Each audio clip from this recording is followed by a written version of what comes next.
इत्र सूंघना, फूल सूंघना, मिसवाक करना, आँख में दवा डालना, कान में लकड़ी डालना, बाल और नाखून कटाना, रोज़े की हालत में ऐसा कर सकते नहीं।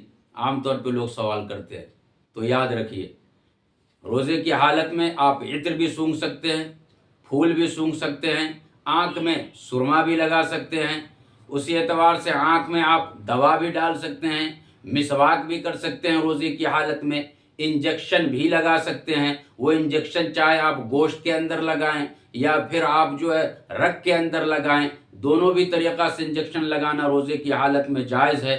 इस तरीक़ा पर आप खून भी रोज़े की हालत में निकलवा सकते हैं, टेस्ट के लिए दे सकते हैं। फिर उसके अलावा कान के अंदर आप साफ़ करने के लिए लकड़ी भी डाल सकते हैं और एक ही लकड़ी को बार बार भी डाल सकते हैं, आपका रोज़ा इंशाअल्लाह हो जाएगा। उसके अलावा आप रोज़े की हालत में अपने सर का बाल भी जो है काट सकते हैं। फिर उसके अलावा नाखून भी अपने हाथ और पाँव का काट सकते हैं। बदन के जिस हिस्से का बाल काटना जायज़ व दुरुस्त है, वो हर हिस्से का आप बाल रोज़े की हालत में काट सकते हैं। ये तमाम चीज़ें रोज़े की हालत में जायज़ है।